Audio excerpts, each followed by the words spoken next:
네, 여러분 안녕하세요. 독서나무입니다. 오늘 여러분들에게 소개시켜 드릴 책은 70세가 노화의 갈림길이라는 책입니다. 이 책은 제가 한번 읽어보니 부모님께 꼭 읽어드리고 싶은 책입니다. 그리고 부모님이 노년기를 앞두고 있는 자녀들도 꼭 읽어야 되는 책이라고 생각합니다. 이 책의 저자는 30년 이상 의료 현장에서 고령자를 보살펴온 정신과 전문의로서 70대 나이에 주목해 지금까지의 임상 경험, 관찰 경험을 토대로 습득한 노화를 늦추는 방법, 그리고 노년기 건강법에 대해서 언급을 하고 있습니다. 인생 100세 시대라는 말이 나온 지가 꽤 되었는데요. 실제로 사람들, 특히 여성에게는 90대까지 사는 것이 당연한 시대로 접어들었습니다. 아마도 의학적 진보가 계속될 것이니 100세 시대는 꿈같은 이야기가 아니라고 생각합니다. 그런데 일상생활에 불편함 없이 건강한 삶을 누릴 수 있는 건강수명은 전혀 다릅니다. 건강수명은 평균 수명의 연장을 따라잡지 못하고 있는데요. 남녀 모두 75세에 이르지 못하고 있는 게 현실입니다. 요컨대 70대를 잘 살지 못한다면 오래 살 수는 있어도 비실비실하거나 긴 세월을 간병인에 의지해야 하는 고령자가 되어버린다는 점입니다. 일반적으로 나이 70에서도 아직 머리와 몸이 건강하다고 자신하는 사람이 대다수일 건데요. 하지만 이때부터 어떻게 사느냐에 따라 언제까지 몸도 머리도 건강한 고령자가 될 것인지가 결정된다고 합니다. 자, 그럼 지금부터 이 책의 내용을 읽어드리도록 하겠습니다. 지금의 70대는 과거의 70대와는 전혀 다르다. 70대를 어떻게 보내느냐에 따라 향후 간병을 받는 시기를 늦추고 건강한 생활을 얼마나 지속할 수 있는지가 결정된다. 현재의 70대 사람들은 전쟁 전에 태어난 70대보다 훨씬 젊고 건강해졌다. 전쟁 이후 출생 인구가 대폭 증가하는 시기에 태어난 세대 사람들은 2020년에 모두 70대가 되었다. 이 시대를 살아가는 현재의 70대는 전전의 70대 사람들과 크게 다르다. 신체의 건강 정도와 젊음도 전혀 다르다. 고령자를 오랫동안 지켜보았지만 과거의 70대는 어느 정도 힘없는 상태였다.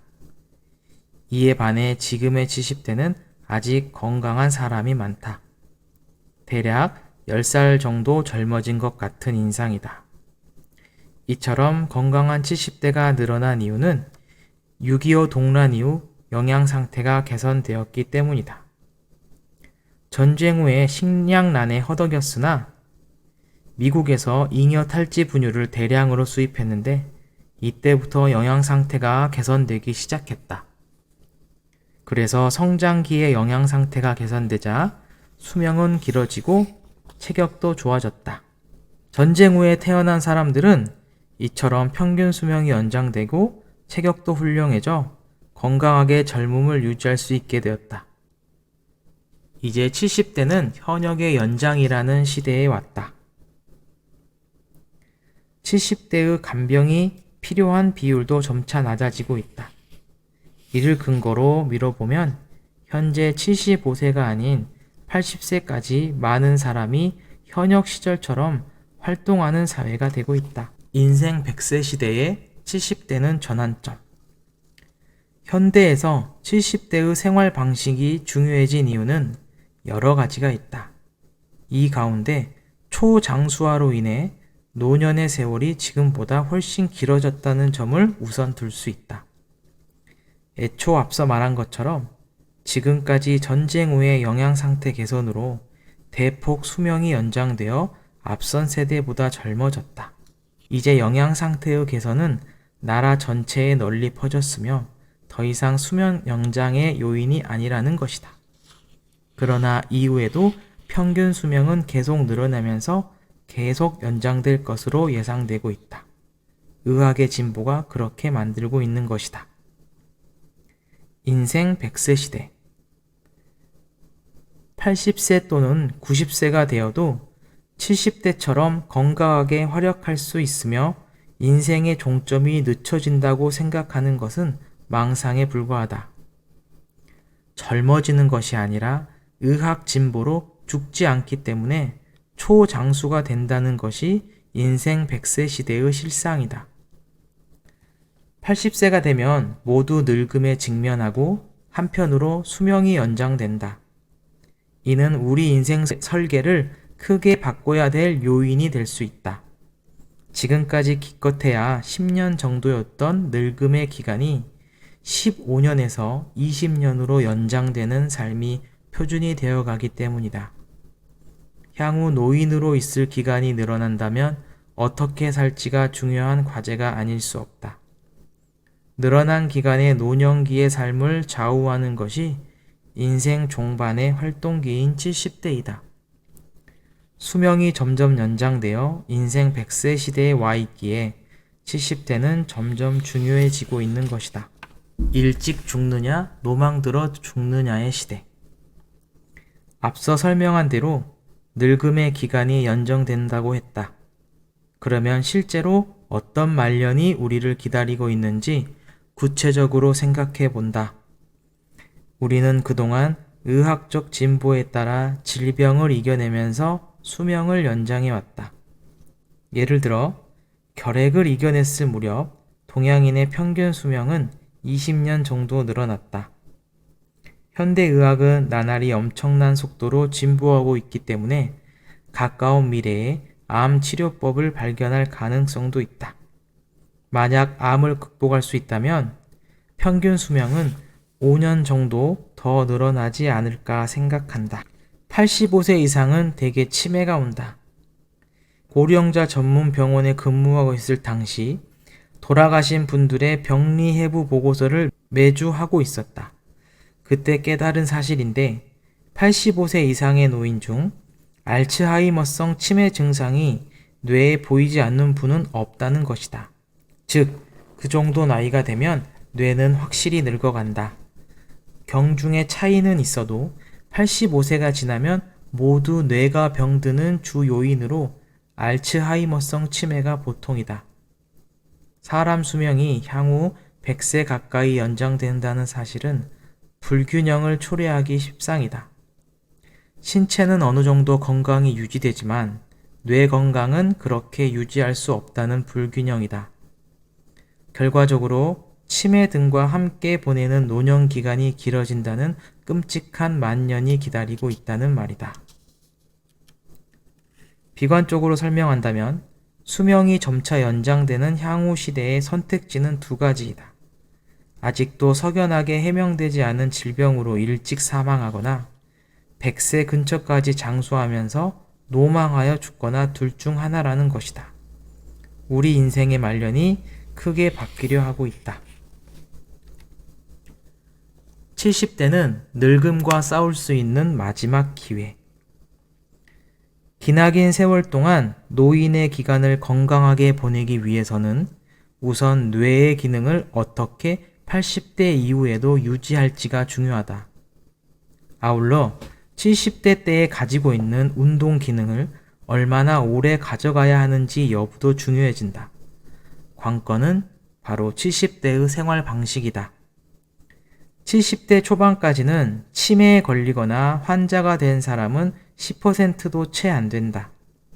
다치거나 큰 병을 앓거나 하지 않으면 중장년 시절처럼 활기찬 생활을 영위할 수 있다. 이 인생 종반의 활동기를 의도적으로 노력하며 보낸다면 신체도 뇌도 젊음을 유지할 수 있고 간병을 받는 환자가 되는 시기를 늦출 수 있다. 건강한 80대로 연착륙하기 위해서는 70대가 매우 중요한 시기이다. 단지 여러분이 알아주셨으면 하는 게 있는데 필자는 평생 늙어가는 것에 저항하거나 싸우는 것을 추천하지 않는다는 점이다. 확실히 현재 안티에이징 의료의 진보는 눈부시다. 전체 양상을 보아도 70대 무렵까지는 현역 때와 비교해 그다지 변화 없는 생활을 유지할 수 있다. 그러나 이는 80대 정도까지 상황이다. 80대를 넘기면 대부분 다 늙어간다. 늙음을 완전히 멈출 수는 없는 일이다.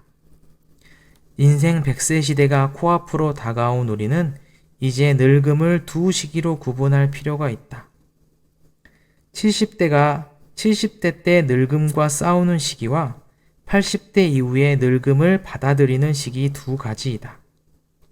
아무리 발버둥 쳐도 늙음을 받아들여야 하는 시기가 80대 이후 반드시 찾아온다. 그런데도 언제까지나 젊음을 유지하기 위해 늙어가는 것을 막으려고 한다면 결국 좌절감만 찾아오지 않을까? 70대 사람들이 보다 건강해지고 한참 늙음과 싸우는 시기라고 할 수 있다. 70대의 건강한 상태를 유지하려고 노력하는 것은 효과도 있고 의미도 있다. 늙음을 받아들이는 방법은 사람마다 다르다. 젊음을 유지하고 싶다고 생각하지 않는 사람도 있다. 있는 그대로 자연스럽게 늙어가는 것이 제일 낫다고 생각하는 사람도 물론 있을 것이다. 늙었을 때 사는 방식, 받아들이는 방법에 정답도 없으며 사람마다 자유롭게 살면 되는 것이다. 다만 80대가 돼서도 건강을 유지하고 삶의 질을 유지하며 몸도 어느 정도 움직일 수 있는 것이 좋다. 젊은 시절에 맑은 머리를 유지하고 싶다면 70대는 늙음과 싸울 수 있는 마지막 기회이다. 이 시기의 매일매일 노력이 이후 찾아올 80대의 모습을 크게 좌우하게 될 것이다. 노력했느냐 안 했느냐에 따라 훗날 큰 차이가 난다. 향후 다가올 초장수 사회는 저출산과 함께 고령자 사회의 대세로 자리 잡을 것이다. 예를 들어 2060년 국민의 2.5명 중 1명이 65세 이상 고령자가 될 것으로 예측된다. 이에 대해 노인만 있는 단일적 사회로 상상할 수도 있다.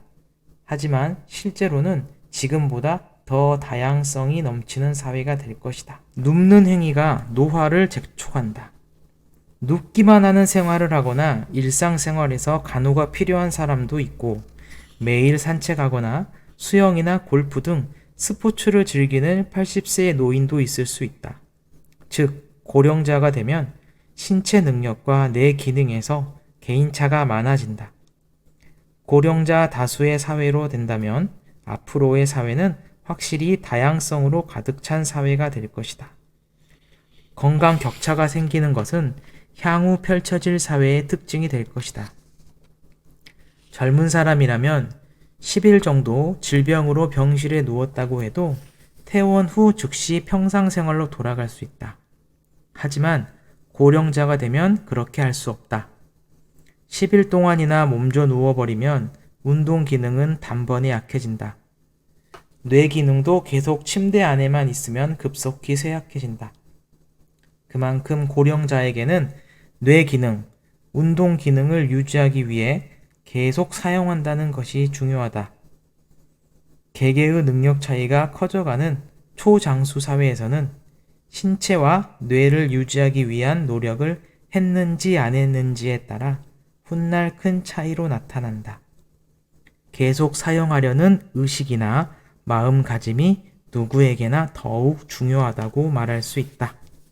단번에 늙지 않기 위해 가장 필요한 것.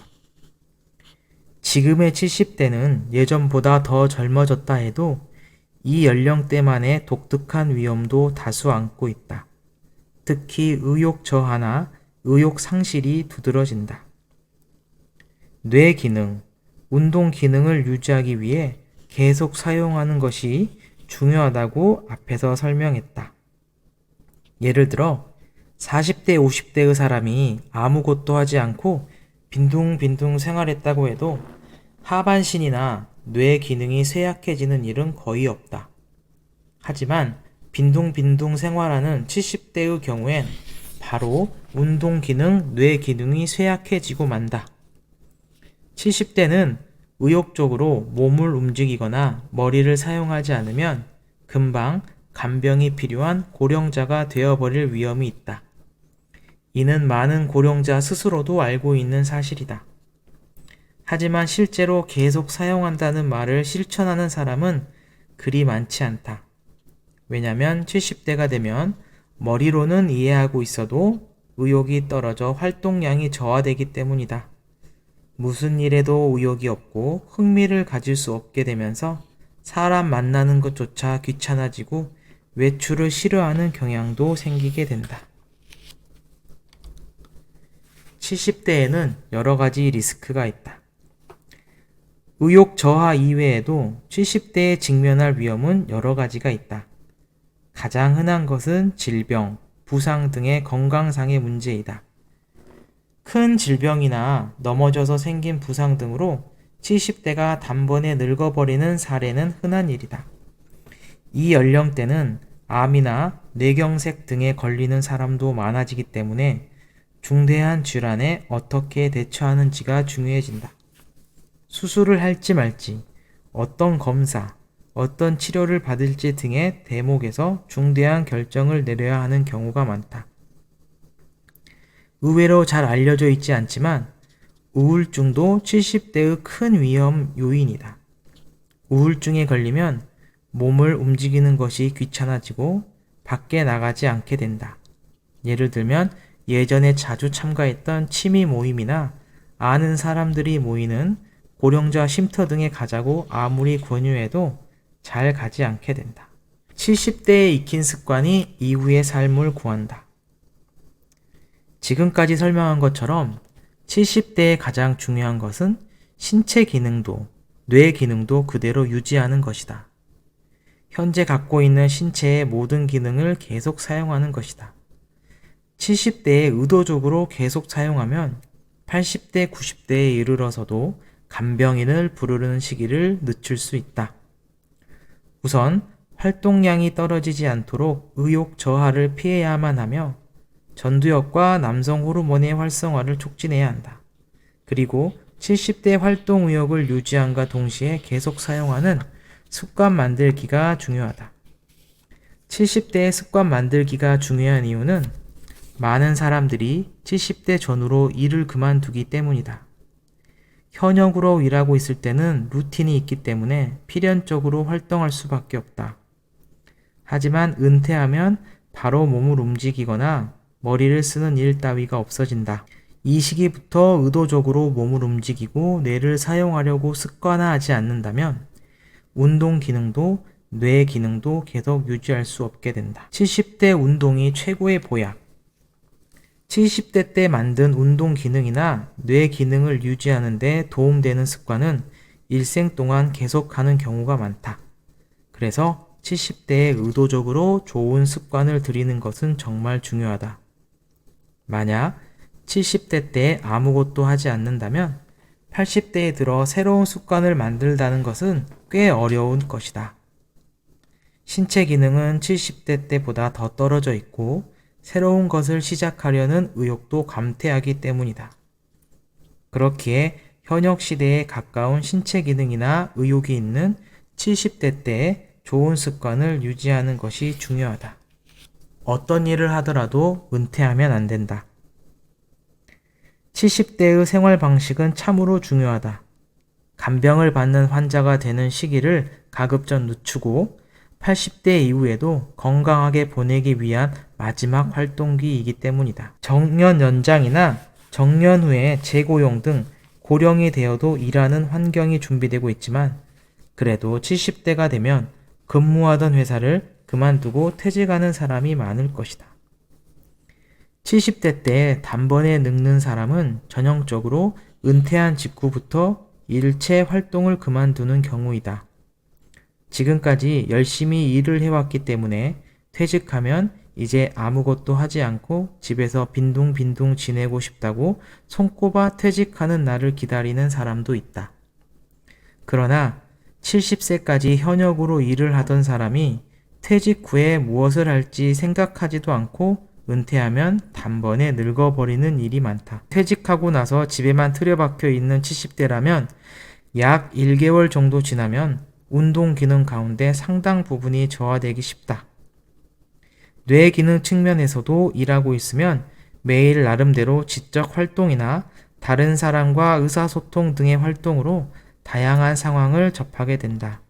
반면 집에서 지내면 평소 뇌 활동이 없어지고 치매 위험도 높아진다. 퇴직 후도 사회와 관계를 맺는다는 의미는 물론 일이 전부가 아니다. 반상회 임원이나 아파트 관리 조합의 임원, 취미 모임의 직무를 맡는 것도 좋다. 자원봉사 활동도 퇴직 후에 사회에 참여하는 하나의 선택지이다. 누군가와 협동해서 누군가의 도움이 되거나 누군가가 나를 필요로 한다고 느끼는 것은 언제까지나 현역의식을 유지하는 데 큰 도움이 될 것이다. 70대가 되면 특히 은퇴 등은 생각하지 말고 현역의식을 유지하는 것이 중요하다. 그것이 단번에 늙는 것을 막아준다. 고기를 먹는 습관이 노화를 늦춘다. 80대 건강을 유지하기 위해서는 70대 생활에서 유의해야 할 두 가지 포인트가 있다. 활동 의욕을 유지하는 것과 운동 기능을 유지하는 것 두 가지다. 질병을 앓다 갑자기 늙는 경우도 있지만 그렇지 않은 경우도 있다. 노화는 의욕이 떨어지면서 가속화된다. 어떤 일에도 관심을 갖지 않고 몸을 움직이는 것이 귀찮다. 사람도 만나고 싶지 않고 외출도 하고 싶지 않다는 등 비활동의 경향은 70대가 되면 자연스럽게 강해진다. 이런 의욕의 저하를 막지 않으면 일상생활의 활동량은 자꾸 떨어져 운동 기능도 뇌 기능도 단번에 늙어간다. 그래서 70대가 되어도 이전 연령대처럼 의욕을 되도록 유지하는 것이 건강을 유지하는 첩경이다. 또 운동 기능에서도 70대의 신체를 어떻게 사용하느냐에 따라 80대 이후의 기능이 결정된다고 할 수 있다. 70대에 스스로 의식하고 적절한 운동을 유지하는 것이 중요해진다. 그러면 구체적으로 어떠한 일을 하면 좋은가? 우선 의욕의 저하를 막는 의미에서 권하고 싶은 것은 고기를 먹는다는 것이다.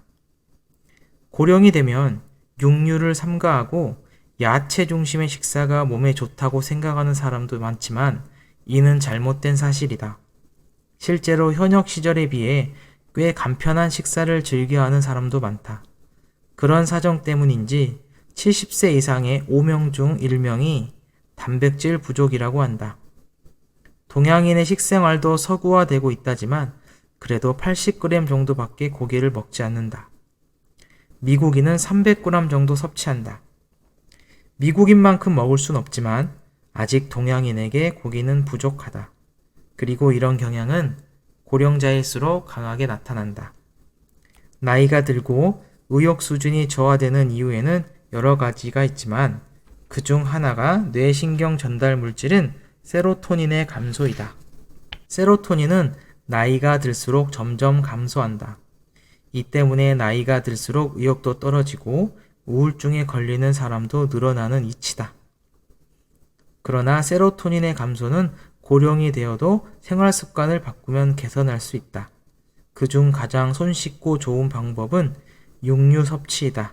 세로토닌의 재료가 되는 것이 트립토판이라는 아미노산인데 가장 많이 함유되어 있는 식품이 고기이다.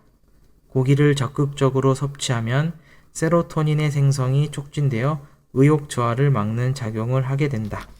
뇌의 노화를 막는 것은 생활 속의 변화.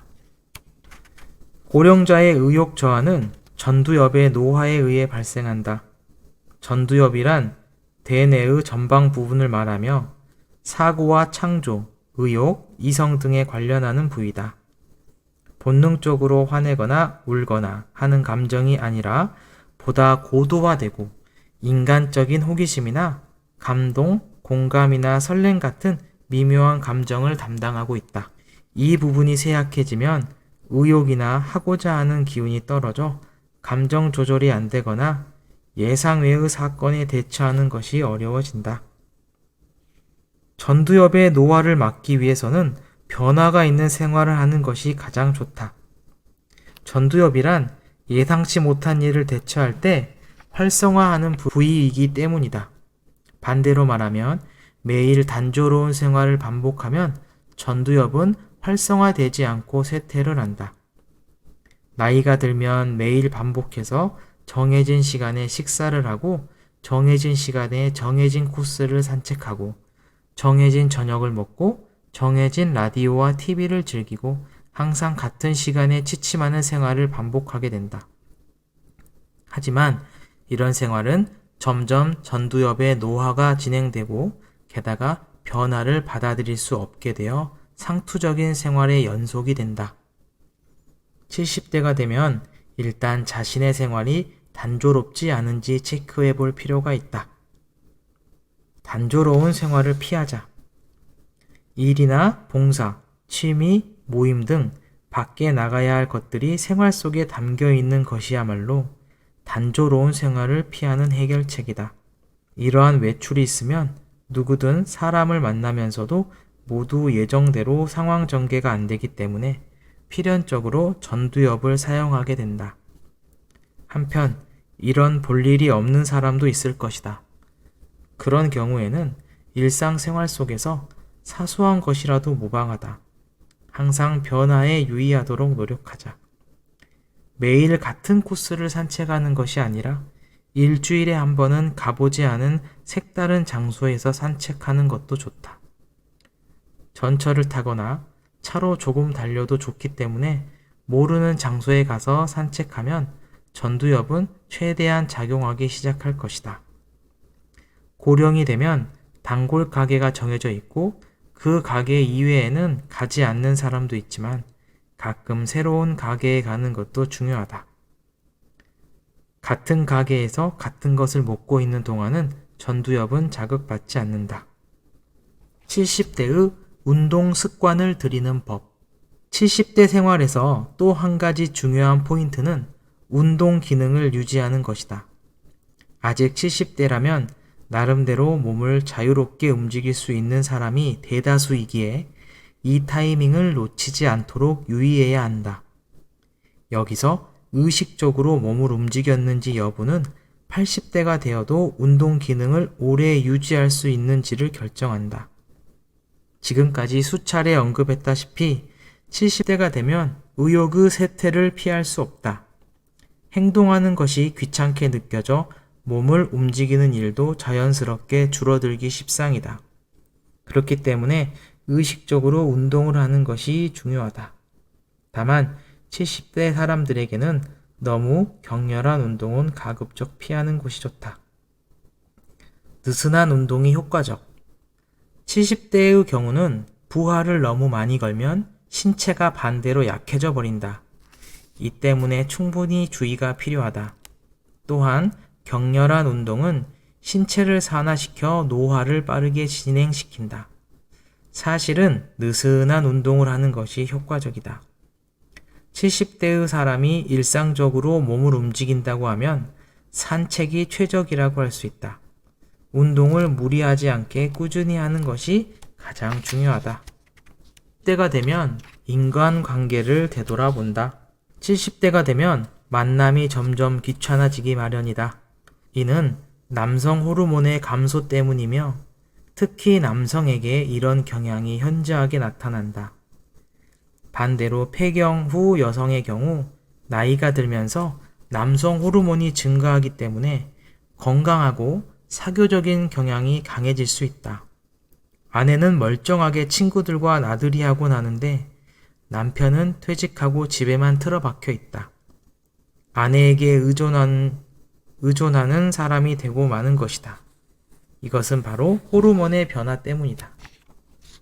다만 남성이든 여성이든 노화를 막는다는 의미에서 사람과의 교제는 매우 중요하다. 교제를 하는 것은 전두엽을 사용하는 것이며 그로 인해 뇌의 노화를 늦출 수 있기 때문이다. 또한 사람들과 교제하다 보면 남성 호르몬이 조금씩 증가한다는 측면도 있다.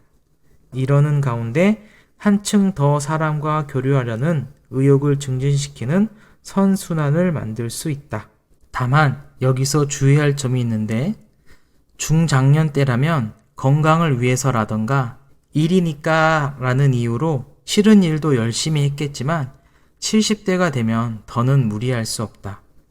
무리해서 싫은데도 한다면 과도한 스트레스를 받아 당신의 면역력을 저하시키거나 몸과 마음에 손상을 주게 된다.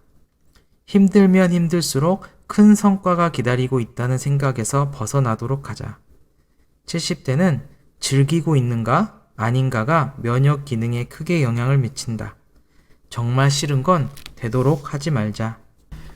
배우자나 부모와의 사별을 극복하려면 70대 이후가 되면 가족과의 사별을 감내해야 하는 경우가 많다. 과거에는 40대 정도에서 부모를 떠나보내곤 했다. 하지만 지금은 70대가 되고 나서야 부모가 사망하는 경우가 많아지고 있다. 70대에 이르러 배우자와 사별해야 하는 사람도 점점 많아질 것이다. 이렇게 친한 사람과의 사별에서 좀처럼 회복하지 못하고 우울증에 걸리는 사람도 가끔 보곤 한다. 70대는 세로토닌이나 남성 호르몬의 분비가 감소하는 연령대이기에 우울증에 걸리기 쉽다. 그럼 어떻게 하면 70대가 사별의 후유증을 제대로 극복해낼 수 있을까? 우선 부모와의 사별에 대해 살펴보자. 자식이 고령인 경우도 많아 젊은 나이에 부모를 잃을 때만큼의 충격은 받지 않는다고 생각하기 쉽다. 하지만 현실은 그렇지 않다. 60대, 70대 사람들이 90대 부모와 사별하고 우울증에 걸리는 경우를 심심찮게 듣는다. 지금까지 본 사례 중에서 깨달은 사실을 소개해 본다. 부모의 죽음이 너무 힘들다는 사람을 보면 부모 자식 관계에 대한 죄책감을 갖고 있다는 것이다. 그동안 사이가 안 좋았다거나 불효했다 또는 잘 모시지 못했다는 죄책감에 휩싸이면서 부모의 사망이라는 상실감을 견딜 수 없게 되는 경우이다. 불효라는 자괴감이 빠지지 않아야 한다. 재택간병을 열심히 해온 사람도 부모에게 아무것도 해준 것이 없다는 죄책감에 사로잡힌 경우가 많다고 생각한다. 신기한 점은 부모에 대한 간병을 시작하면 열심히 돌본다. 하지만 부모가 건강할 당시엔 거의 연락조차 하지 않는 사실이다. 특히 아들의 경우 결혼하고 나서 자주 모친에게 연락하고 있다면 부인에게 마마보이라는 핀잔을 듣기 때문에 자주 연락 못하는 경우도 상당하다. 딸이라도 결혼하고 나면 친정 쪽만 신경 쓰고 있을 수도 없는 노릇이다. 그러나 사실 부모가 건강할 때 더 효도해야 한다고 생각한다. 맛있는 것을 먹으러 데려가거나 함께 여행을 하거나 어떤 일이든 좋으니 일상적으로 모시는 소중한 경험을 쌓아 올려야 한다. 그런 경험을 갖고 있으면 부모와 이별을 맞이한다고 해도 그런 경험으로 인해 죄책감이나 상실감에서 벗어날 수 있다고 필자는 생각한다. 배우자와 사별한 경우에도 풀이 죽어 단번에 늙어가는 사람이 있다. 남편이 먼저 사망한 경우 남겨진 아내가 그 이상으로 생기 넘치는 경우도 있지만 반대로 아내든 남편이든 배우자의 사망에 일어설 수 없을 정도로 큰 충격을 받는 사람도 있다. 이는 매우 충실한 부부관계를 쌓아 올리고 있었다는 증거이기도 하다. 그만큼 고된 삶을 살았다는 것이고 이를 더 자랑스럽게 여겨도 되지 않을까. 부모와의 이별도 그렇지만 부부의 사별을 극복하려면 그 괴로운 마음을 솔직하게 털어놓을 수 있는 친구가 좋다.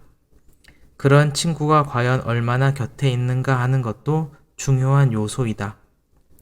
혼자만 틀어박혀 있을 게 아니다. 때로는 마음을 줄 수 있는 친구에게 그 슬픔을 털어놓는다면 마음이 구원되고 재기하는 힘이 된다. 지금까지 다른 장에서도 언급했듯이 70세가 되어도 고립되지 않고 계속 유지하는 것 역시 중요하다. 여러분, 제가 들려드릴 내용은 여기까지입니다. 제가 읽어드린 부분 이외에도 이 책에서는 다이어트, 사고방식, 그리고 우울증 등 여러가지 내용을 언급하고 있습니다. 노년기를 미리 준비할 수도 있게 해주고 노년기에 접어든 우리 부모님에게 자식으로서 어떻게 행동해야 되겠다. 그렇게 다시 한번 나의 삶을 되돌아볼 수 있게 해주는 그런 책이었던 것 같습니다. 오늘 영상이 여러분들에게 도움이 되었다면 좋아요와 구독을 부탁드리며 다음에 또 새로운 책으로 여러분들 찾아뵙도록 하겠습니다. 그럼 여러분 안녕히 계세요.